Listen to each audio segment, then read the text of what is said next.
बिस्मिल्लाहिर्रहमानिर्रहीम। मैं हूं जवेद इकबाल हंजरा और आप देख रहे हैं आज की बात। नाजरीन, चाइना पूरी दुनिया में एक ऐसा मुल्क है जहां पे करप्शन की सज़ाए मौत है, और जो शख्स करप्शन करेगा वो साबित हो जाता है, वो पकड़ा जाता है, तो उसके लिए ये यकीनी है कि उसकी जो सज़ा है वो सज़ाए मौत है।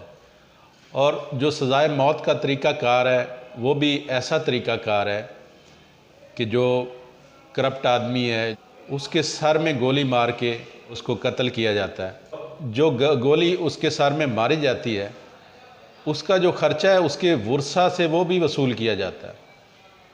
तो ये चाइना का एक करप्शन के ख़िलाफ़ बहुत ही सख्त किस्म का सज़ाए मौत का ये कानून है। नाज़रीन, कोई भी चाइना का वफ़द बाहर जाता है, कोई भी चाइना का शहरी बाहर जाता है, तो उसकी हद्दुल इम्कान कोशिश होती है कि वो बाहर के मुल्क से अपने मुल्क की बनी हुई जो प्रोडक्ट हैं उनकी ख़रीदारी करे, उनकी वो शॉपिंग करे। दीगर मुल्कों की बजाय वो अपने मुल्क की चीज़ें ख़रीदना लेना पसंद करता है। इसलिए पसंद करता है कि उसकी मुल्क की इंडस्ट्री को फ़रोग़ मिले,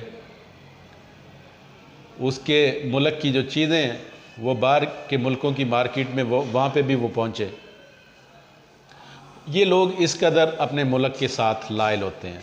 पाकिस्तान से ये बाद में आज़ाद होने वाला मुल्क आज पूरी दुनिया में एक मुकाम रखता है, पूरी दुनिया में इसकी मसनूआत इस्तेमाल होती हैं। नाज़रीन,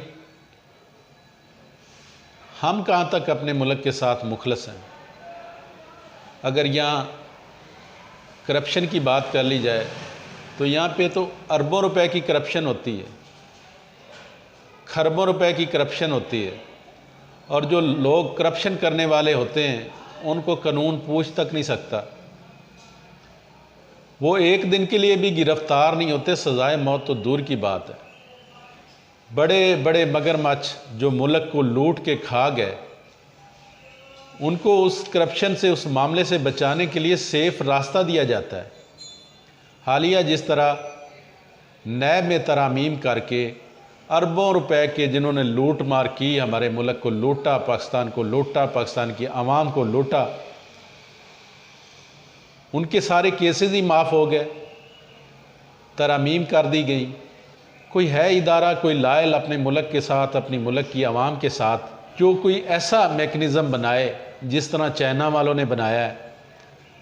और कौमें ऐसी नहीं तरक्की करती। कौमें, इदारे हमेशा रूल एंड रेगुलेशन की जब पाबंदी करते हैं तो फिर वो कौमें बनती हैं, फिर वो इदारे तरक्की करते हैं। लेकिन यहाँ सूरत हाल ही कुछ इस तरह की है। चाइना वाले वो लोग बाहर जाके, बाहर के मुल्कों में भी जाके अपने मुल्क की प्रोडक्ट इस्तेमाल करते हैं, अपने मुल्क की बनी हुई मसनूआत वो ख़रीदारी करते हैं। तो हम यहाँ पे क्या करते हैं? बैसीते अवाम हम पे भी लागू होता है कि हम भी अपने मुल्क की खैर खाई करें। लेकिन यहाँ पे क्या होता है, एक सर्वे आया है मुल्तान के हवाले से कि मुल्तान में एक दिन में 20,000 लीटर कोक अकेले मुल्तान में इस्तेमाल की जाती है। और इसका अगर हम रेवेन्यू की बात करें तो रेवेन्यू तकरीबन 1.5 करोड़ रुपए एक दिन का रेवेन्यू बनता है। अगर हम पूरे पाकिस्तान की बात करें और दीगर शहरों की बात करें तो वहाँ पे ये कोक कितनी इस्तेमाल होती होगी। हम गैर मुल्की कंपनियों को तो प्रेफर करते हैं, उनकी मसनूआत ख़रीदते हैं, और अरबों रुपए का रोज़ाना का रेवेन्यू हमारे मुल्क से बाहर चला जाता है। लेकिन हमने कभी ये नहीं सोचा कि हम अपने पाकिस्तान की, अपने मुल्क की इंडस्ट्री को फ़रोग़ दें, अपने मुल्क की बनी हुई चीज़ों को इस्तेमाल करें, अपने मुल्क के किसान का ख्याल करें। हम चीनी की बजाय शक्कर का इस्तेमाल करें, गुड़ का इस्तेमाल करें, जिससे हमारे मुकामी किसान को फ़ायदा हो।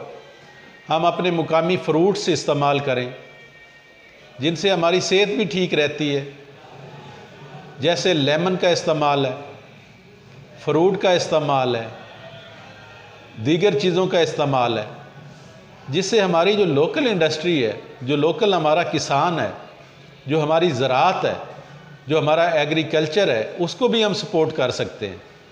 लेकिन उसकी बजाय हम रोज़ाना की बुनियाद पे 1.5 करोड़ रुपए की एक मुल्तान शहर कोक पी जाता है, और पेप्सी और दीगर जो कंपनियां हैं वो इसके अलावा हैं।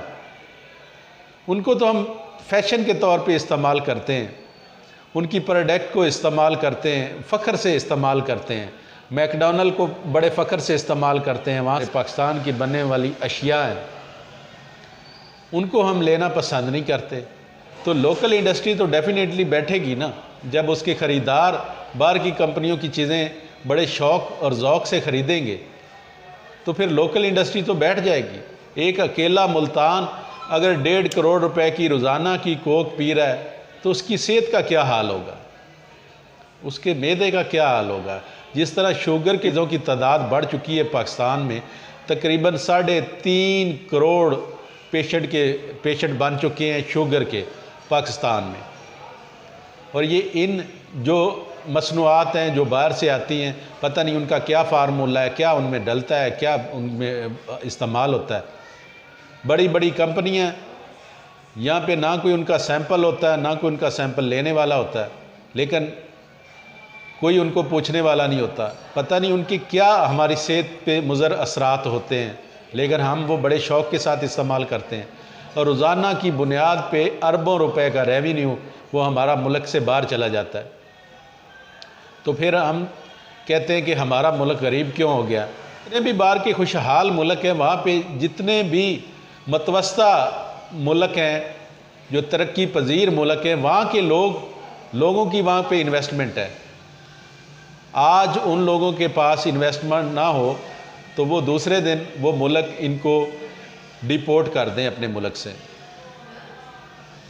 क्योंकि इन्होंने जाके वहाँ पे इन्वेस्टमेंट की होती है, अपने कारोबार बनाए होते हैं, वहाँ पे उन्होंने रैशें रखी होती हैं, तो उनका दिल तो नहीं करता कि ये यहाँ से चले जाएं। लेकिन हमारे मुल्क में क्या होता है कि बाहर से कोई इन्वेस्टमेंट करता है, कोई पाकिस्तान से इन्वेस्टमेंट करता है, तो उसको हम सपोर्ट ही नहीं करते, उसकी मसनूआत हम ख़रीदना भी पसंद नहीं करते। तवार को, तरीक़ों को जब कौमें भूल जाती हैं तो वो हमेशा ज़वाल का शिकार होती हैं। तो फिर हम दूसरे लोगों पे हमारा गिला तो बनता ही नहीं है कि फ़लाँ मुल्क हमसे आगे निकल गया, फ़लाँ मुल्क हमसे आगे तरक्की कर गया। हम अपने अमाल भी तो देखें कि हम क्या कर रहे हैं।